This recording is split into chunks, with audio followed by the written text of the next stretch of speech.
Salut à tous, ici Enguerrand.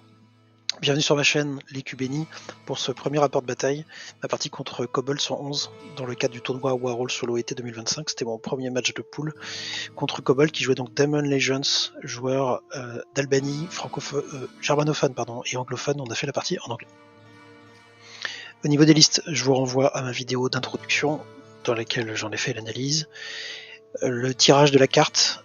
Donc on est tombé sur cette carte 5, le déploiement bottleneck et l'objectif secure target, donc les 2 points en jaune de part et d'autre du terrain à contrôler à partir du tour 3, fin du tour 3, avec une scoring. Les objectifs secondaires, on a chacun tiré Seize and Secure, donc l'adversaire désigne un terrain et il faut aller le plunder à partir du tour 3 également. J'ai gagné le jet et donc j'ai laissé à mon adversaire le choix du côté. Donc il a pris ce côté-là et il a pris donc le déploiement sur toute la largeur. Moi, il m'a laissé le déploiement avec des zones sur les côtés. Je pouvais pas aller, mais je pouvais aller un peu plus haut. Donc il a pris ça et il a désigné cette ruine là que je devais aller plunder. Et quant à moi, j'ai désigné ce champ. Donc les zones à capturer sont ces 3 là. Donc c'est moi qui déploie en premier. Je vais choisir de tout poser pour démarrer pour pouvoir agresser. Donc à ce stade de l'histoire, je sais pas où il est, donc je me dis que je vais faire quelque chose d'un peu équilibré pour aller potentiellement jouer les 2 objectifs, en me laissant les chevaliers de la quête et mon duc au centre pour pouvoir me rabattre d'un côté ou de l'autre en fonction de ce qui va se passer. À gauche, je mets des sergents montés et des Knights of the Court pour pouvoir aller potentiellement menacer ça, et à droite, je mets les Knights of the Realm en me disant qu'ils vont pouvoir bénéficier de leur Stalker pour aller dans les ruines si besoin, les Levies et puis le Folk Hero. Bien sûr, je mets le Fey Knight en embouche parce que je vois qu'il y a un bois ici, donc ça peut être un très bon spot pour le faire popper en embouche à partir du tour 2. Et puis j'ai mis mes Yeomen ici qui vont faire une petite avant-garde. Lui, en réponse à ça, il va complètement me laisser le flanc gauche. Il va se mettre dans un coin ici à droite. Il va poser ses lémures au centre de son dispositif avec son général, le Men of Savar. Ici, il y aura le Kulima et le Nukuja. Et puis ensuite, le gros Hope là-dedans, le petit Hope également avec les lémures, donc ça fait vraiment un gros bloc. Des Eidolons sur le côté. On voit pas les Imps, mais ils sont. Oh, ici, ils sont là, pardon. Et enfin, les Succubes et les Orders. Ouais, alors j'ai tout de suite vu que cette bataille, ça allait être encore un truc pour les riches. Moi, j'ai été déployé sur le côté avec les sergents montés. Donc, qui c'est qui va se taper le sale boulot de gérer l'objet? C'est nous, les sergents montés. Et les Succubes, je vais pas avoir la couleur. Donc, très très frustré, comme d'habitude. Il y en a que pour les ducs, les quêteux, les chevaliers du royaume. Même les Lowborn Levies, ils ont une meilleure chance que nous d'avoir de l'action et de pouvoir se taper une de ces petites. Donc, je sens qu'on va bien s'emmerder là sur ce flanc ouest. On verra bien. Allez, on démarre avec le rapport de bataille. Donc, montée 1, je prends tout de suite l'objectif à gauche, je décale et je prends de la largeur avec les Knights de courte et mon chaff. Au centre, j'avance mon duc et mes quêteux, je les mets juste en dehors de portée de charge de ce qu'il y a en face. Et à droite, je le respecte un petit peu plus. J'avance légèrement, mais mollo. En magie, 9 dés à 5, je vais commencer par un Swarm of Insect dans les Eidolons. Je vais faire 16, il va prendre tous ses dés, ses 5 dés, et malheureusement pour lui, il va pas réussir à le dissiper. Donc je vais faire 2 morts, c'est toujours ça de prix, et le moins 1 pour toucher, donc assez content. Ensuite, il me reste tous mes dés, donc je vais pouvoir rentrer une bête totémique à 4 dés. Je vais faire un gros jet là aussi, je vais avoir un petit miscast, donc je vais perdre un chevalier de la quête sur le miscast, et je vais faire popper une bête totémique là, derrière. Avec 2 dés, il me reste, je tente un Predator Instinct sur les chevaliers du royaume, parce que j'anticipe les tirs qui vont se prendre, mais malheureusement, je vais pas réussir à faire 8, je vais faire que 7. Bon, je suis quand même très content de cette phase de magie, parce que une bête totémique et un swarm qui rentre, c'est super cool. À son tour à lui, donc là on voit la bête totémique qui est rentrée, il a trouvé un sweet spot ici, j'ai pas très bien géré, j'ai pas fermé l'angle, donc il trouve un spot avec les Eidolons, il arrive à se décaler en dehors de ma ligne de vue. Il va retourner les imps pour gérer la bête, il va sortir son Okuja et également il va mettre le Kulima dans son bloc de lémur. Donc là ça devient... il y a beaucoup de monde là-dedans. Et sinon pour le reste, il recule. En magie, il tente une comète qui essaie de mettre au milieu, que je vais dissiper. Pour info, il y avait 12 dés à 5. Il va mettre 2 PV à la magie sur la bête avec un de ses sorts, Smite the Unbeliever. Il va également rentrer un -1 de résistance sur mes chevaliers du royaume. Et enfin, il va rater un Rain of Fire sur mon duc. Au niveau des tirs, j'ai de la chance, les Edelons font rien aux chevaliers du royaume. Par contre, le Hope Harvester, lui, fait 2 PV sur les Realms. Et enfin, la bête, il fait 0 PV. Je crois que j'avais mis un oraison sur la bête pour qu'elle ait une Aegis 5+. J'avais mis ça en début de phase de magie. Et donc, ça m'a bien aidé. D'ailleurs, on a eu un point de doute de savoir est-ce qu'on peut mettre un oraison sur une bête, parce que c'est pas du tout une figurine de Kingdom of Equitem. Donc d'un point de vue fluff, c'est moyen, mais on n'a rien trouvé dans les règles qui nous interdisaient de faire ça. Donc j'en ai profité et mon Aegis 5+, m'a sauvé des PV sur la bête. Alors montée 2, je décide d'enclencher. J'ai une charge à 5 des quêteux dans les lémurs et j'ai une charge à 3 rapide du duc dans les lémurs. Là je me dis à ce stade que j'ai le setup que je voulais en fait. Je peux envoyer du lourd dans les lémurs, je peux en plus envoyer la bête totémique de dos. Donc par rapport à mon plan de jeu initial que je m'étais donné, je me dis que c'est le moment en fait d'aller chercher à arracher ça. Malheureusement pour moi, je vais rentrer la charge des quêteux, qui était donc une 5 rapide, une chance sur 2, mais je vais pas rentrer la charge du duc, qui était une 3 rapide, 8 chances sur 9 de la rentrée. Donc pour compenser, je me dis bon, je vais envoyer quand même la bête totémique de dos pour rajouter du RC et être sûr de sécuriser ce corps à corps là.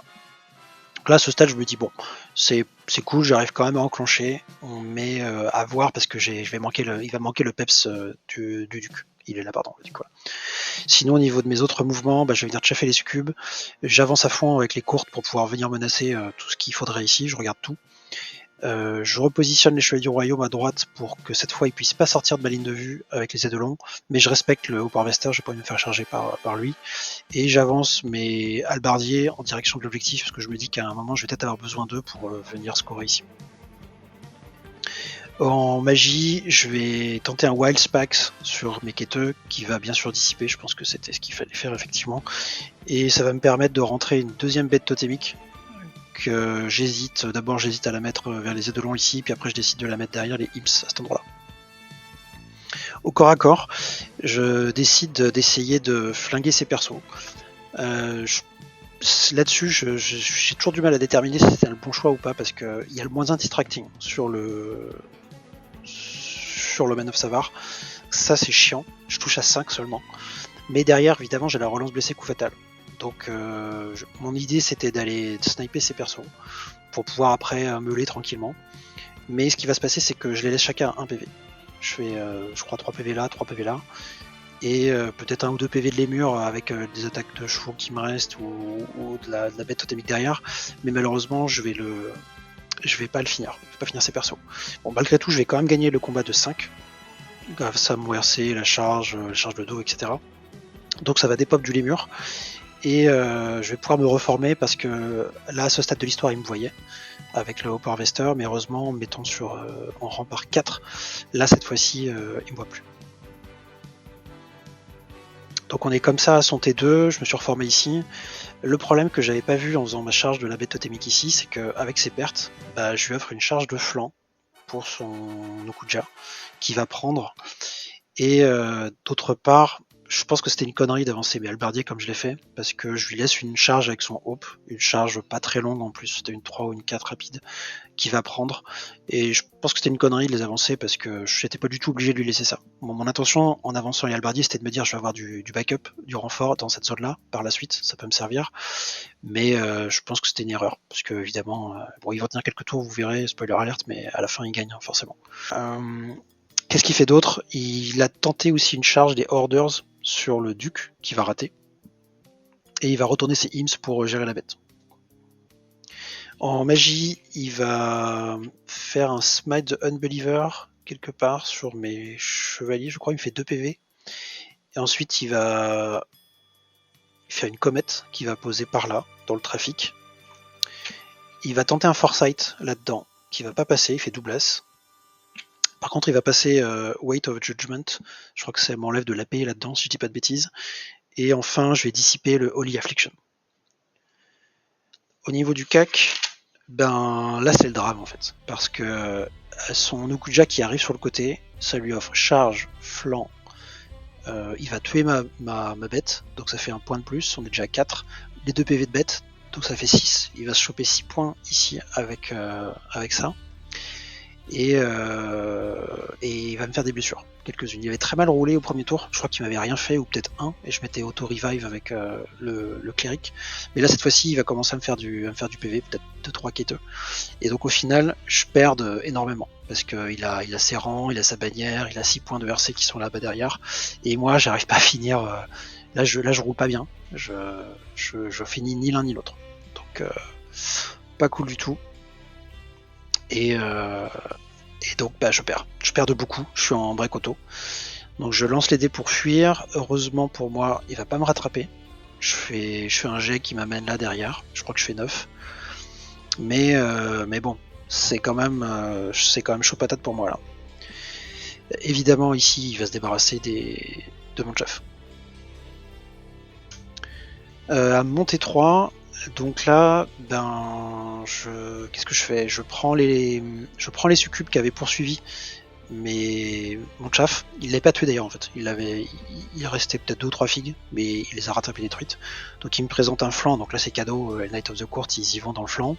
Ensuite mon général, j'ai beaucoup hésité à ce moment-là, entre l'envoyer là sur le côté ou sur les Orders. Parce que là vous voyez, il leur reste plus qu'un PV. Donc finalement j'avais dû faire 2 PV au premier tour, à chacun de ses persos, puis 1 PV à chacun de ses persos au deuxième tour.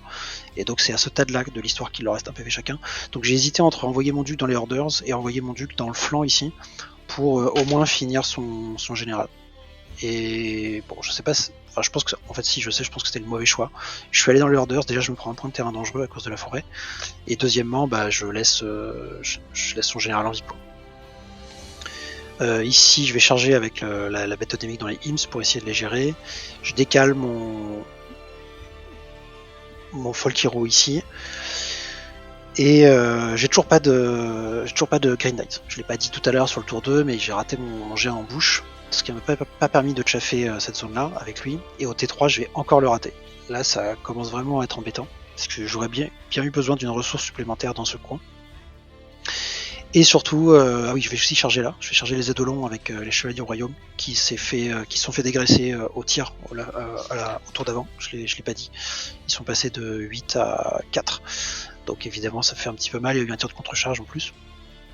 Donc je vais essayer de gérer les Eidolons. Et surtout là ce qui va être dramatique pour moi, c'est que je vais pas rallier mon unité ici. Je suis sur un 8 sec, donc bah ouais ça se rate. Hein. Et donc je fais 9 ou 10, je fuis. Et le drame dans le drame, c'est que je fais 7. Et 7 en fait ça m'amène au poil de cul au contact avec l'infront ici. Donc je passe de l'autre côté de l'affront. Et le problème c'est que j'ai pas la place pour me poser de l'autre côté de l'affront. Ouais, il y a un semi-suspense parce que en fait il y a un peu de place de l'autre côté de l'infront si jamais je perds 3 figurines en terrain dangereux dans l'infront. Donc je lance mes dés en espérant qu'il y ait des chevaliers de la quête qui meurent sur les terrains dangereux, qu'il y en ait suffisamment qui meurent pour qu'il y ait plus qu'un rang et qu'ils aient la place pour se poser derrière. Mais non, ça se fait pas comme ça. Je crois que j'en perds juste un. Et donc je n'ai pas la place pour me poser derrière, donc paf, le pack des quêteux il sort, donc là direct j'ai genre 1200 points qui viennent sortir de table. Aïe aïe aïe, ça fait mal. Au niveau des corps à corps, donc j'avais tenu au coup d'avant avec les petits pépères là, je leur avais mis un oraison pour qu'ils soient commandement 9 parce qu'ils étaient plus à portée du général. Donc je savais que j'allais perdre le combat, mais j'étais en solid steady. Donc ce que je voulais c'était tester à 9 non modifiable. Ça c'était au T2 Demon Legends. Donc j'avais tenu, c'était cool. J'avais fait un petit PV, pas grand chose. Donc là à ce tour-là, il va continuer de me meuler. Ici, ça va pas faire grand chose. Je vais juste lui faire un PV et il m'en fait 0. Je crois qu'on nul. Ici par contre je vais le déboîter. Et là-bas, je vais lui en tuer un. Je crois que je perds le résultat de combat parce qu'il doit avoir 2 rangs bannières. Donc je perds de 1 ou 2, je vais tenir mon test. Et ça va continuer au cours d'après. Okay. Donc voilà pour mon T3. Ensuite, son T3 à lui. Donc qu'est-ce qu'il fait? Il se retourne ici pour venir menacer toute cette zone-là. Je vais détruire ses Eidolons avec mes chevaliers du royaume. Ça c'est cool, bonne nouvelle. Et ici, il continue de me meuler tranquille. Il se repositionne juste son Okuja pour pouvoir venir évidemment terminer mes Knights of the Realm parce que là ils sont en situation de pouvoir jouer l'objet. Donc c'est évidemment capital pour lui de les détruire. En termes de magie, donc il va faire un Rain of Fire sur le Folk Hero ici que je vais dissiper avec 4D. Ensuite, il va me faire un Smite the Unbeliever, il va m'enlever 2 PV de Night of the Realm ici.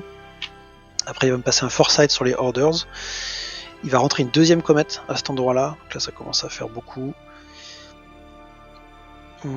Ensuite, il va en tir. Il tire sur les courtes avec son Haut Harvester, mais il fait rien. Et je crois qu'il termine par contre. Est-ce que c'est à ce tour-là? Non, c'est pas. Oui, il me reste à ce stade de l'histoire, il me reste un Realms. Au CAC, je vais à nouveau perdre, mais je vais tenir. Et voilà comment on est à la fin de son T3, ce qui va juste me permettre par contre de marquer un premier point de scénario, ici. Mon T4, donc là c'est la photo à la magie, donc il s'est passé déjà beaucoup de choses à ce stade du T4. Donc en début de T4 on est comme ça, donc j'envoie j'hésite encore là, je me dis est-ce que les courtes je les envoie ici parce que je vois bien le truc où en fait mon général il est en train de se faire grinder par les orders, il a un rang, une bannière, il tank pas mal, je roule pas super, donc je me dis je suis en train de perdre mon général, c'est un peu con.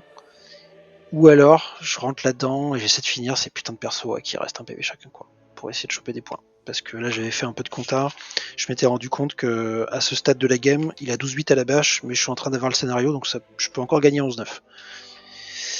Mais il faut pas perdre le général et voilà, faut stabiliser le truc au niveau de la bâche. Donc là j'ai été greedy, je pense, je sais pas. En tout cas, je prends la charge des courtes là-dedans en me disant je vais essayer de les finir. Sauf que déjà j'ai un terrain dangereux, premièrement. Ensuite, il y a 2 comètes qui sont là maintenant. Et ça va faire mal, vous allez voir. Ici, je renvoie le Folk Hero derrière en me disant si je veux avoir une chance que les courtes ils fassent quelque chose là-dedans, autant que j'envoie le Folk Hero derrière. En plus, je vais avoir les bonus de rang, les attaques liées à ce nombre de rangs. Parce que avec le Hitter's Metal, là j'ai une attaque de plus, donc ça me fait 4 attaques bonus. Je trouve ça plutôt sympa. Et donc, j'envoie ces deux-là là-dedans. Et le Fenite sort enfin. Je le pose ici. Sauf que qu'est-ce qui va se passer à ce tour-là? Les 2 comètes vont tomber et ça va être un horrible massacre. Il va se faire assez mal, voire très mal dans les murs ici. Il en perd beaucoup. Et il en perd tellement en fait que mon Folk Hero il va se retrouver en contact avec son général ici. Vous voyez, il en perd 1, 2, 3, 4, 5, 6, il doit en perdre 7, je crois. Donc mon Folk Hero se retrouve malheureusement à pouvoir se faire taper par lui, ça m'arrange pas. En plus, il a moins de rang, donc j'ai moins d'attaque bonus. D'autre part, je perds plein de courtes sur les comètes. Et en plus, pour rien gâcher, la comète me wipe mon général. Il se prend 1 ou 2 PV d'order. Et je prends également, je crois, peut-être un PV sur le Folk Hero. Donc vraiment, les 2 comètes là, il fait double 6 dans ma phase de magie à moi sur mon T4. Les 2 comètes tombent et c'est vraiment un gros massacre. Donc résultat des courses, mes courtes ils arrivent, ils sont plus que 3 je crois là-dedans. Et bien entendu, j'arrive pas à finir ces persos avec mes 6 attaques de courte. Et mon Folk Hero qui tape aussi par derrière sur son général, il n'arrive pas non plus. Malgré ses attaques, il a quand même du coup 3 attaques bonus, ça lui fait 5 attaques, force 6, et je le termine pas. Donc drame. Ici, les Orders, ils vont pouvoir derrière se reformer et ils vont aller charger le Fenite de flanc. Là, je suis rendu à son T4 du coup. À son T4, donc il va charger le flanc de mon Fenite. Mon Fenite va tenir un tour, je crois. Et puis au deuxième tour, il va perdre parce que je rate mon test de reformation. Donc il continue d'avoir des bonus de flanc assez importants. Et bien qu'il ne me fasse pas de PV parce que j'ai une Aegis 4+, au résultat de combat, je vais finir par des pop. Le Folk est mort. Donc à partir de là, ça va aller très vite. Puisque il va plus qu'à lui rester à terminer mon dernier chevalier du royaume ici. Et puis à venir menacer mes sergents. Donc à son T5, il utilise sa magie et son tir pour me finir mon Realm. Il rabat le Harvester, il envoie tout vers ici. Il essaie de blaster un maximum mes sergents montés. Il utilise pour ça sa portée ici. Et puis tout ce qui est à longue portée du style des comètes. Mais je vais tenir parce que j'ai une sauvegarde 5+, avec eux contre la magie. Et en plus, je peux les repop gratos un par tour. Donc il va pas réussir à me tuer mes sergents montés. Au T6, il va continuer de s'avancer et de faire de la magie. Mais je vais réussir à garder le scénario. Donc on termine là-dessus. Résultat des courses, score sévère de 14-6 pour lui.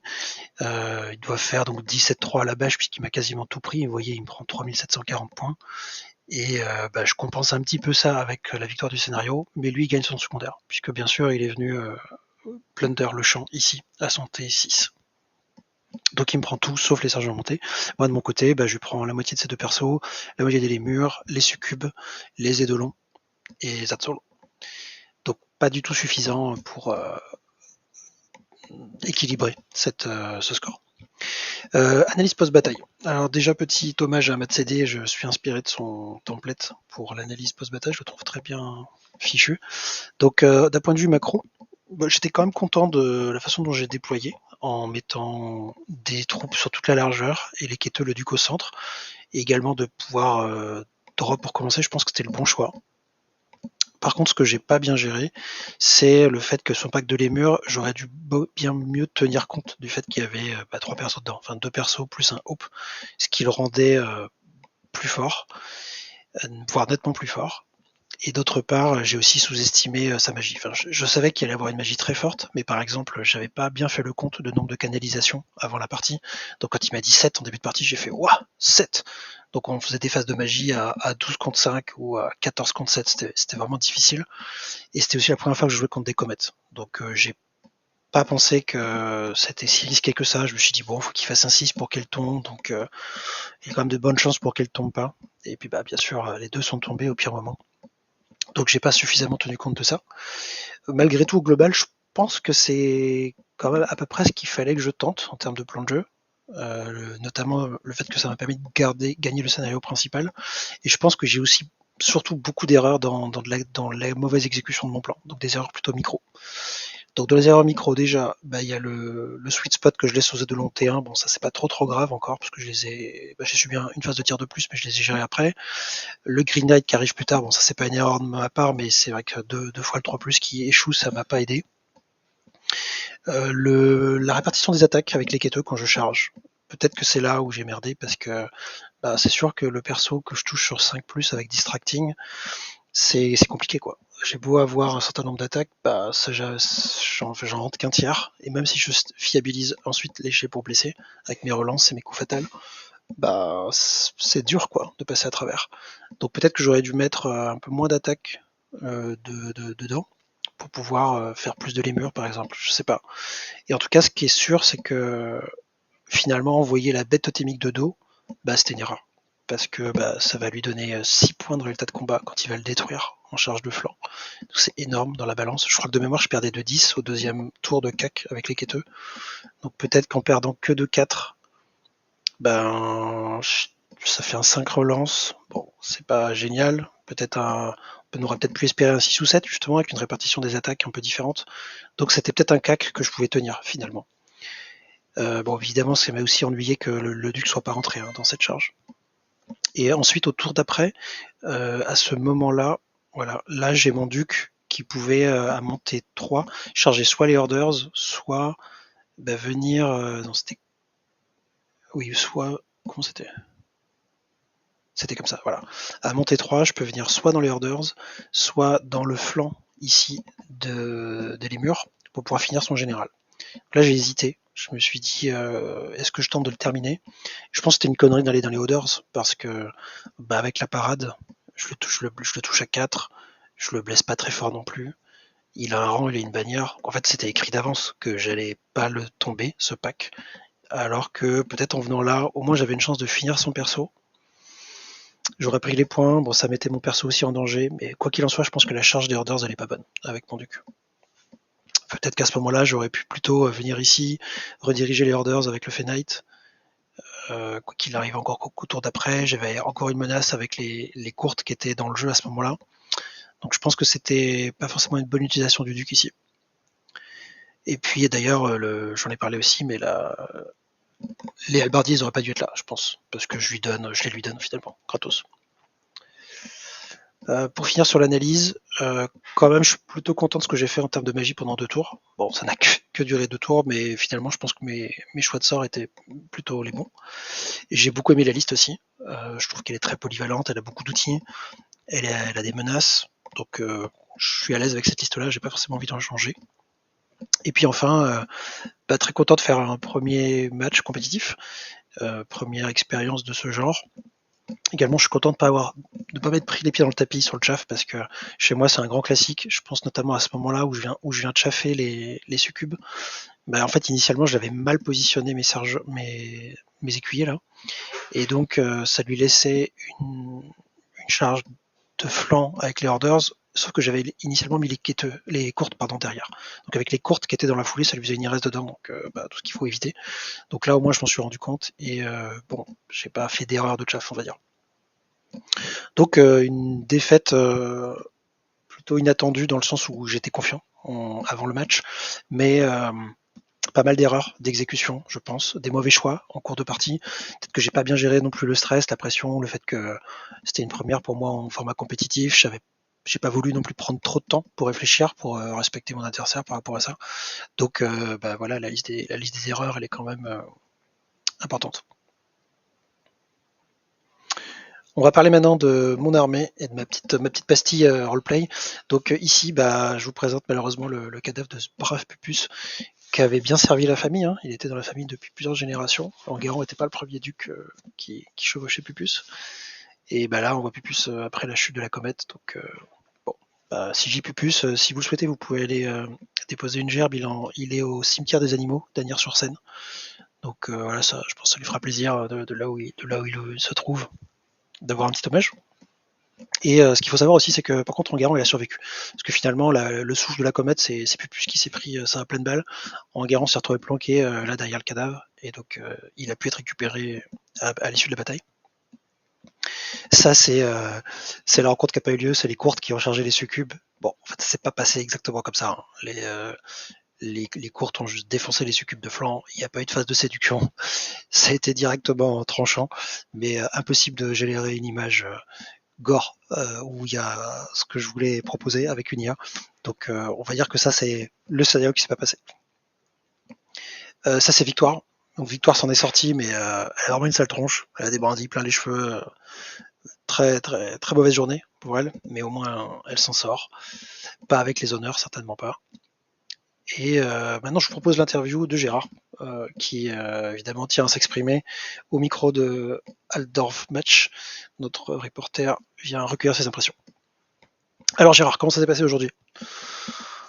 Journée de merde, évidemment comme prévu, nous on n'a rien vu. Qui c'est qui s'est tapé les succubes? C'est les Knights of the Court, nous on n'a pas vu la couleur. Donc très très frustré. À la fin on est juste bon à ramasser les éclopés et à rentrer chez nous. J'ai hâte de rentrer et de m'en coller une grosse. Bon, Gérard très très déçu, vous l'avez entendu. En plus, ce qu'il faut savoir, c'est que ses collègues des sergents montés, ils se sont bien foutus de sa gueule parce que Gérard est myope. Donc il a pas vraiment, il les a même pas vus les succubes quand les Knights of the Court les ont chargés.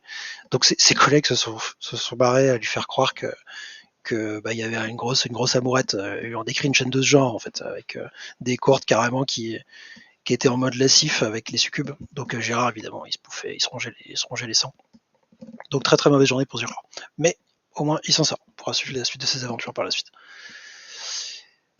Eh bien, c'est tout pour cette fois. Merci à tous de m'avoir écouté et à une prochaine. Ciao.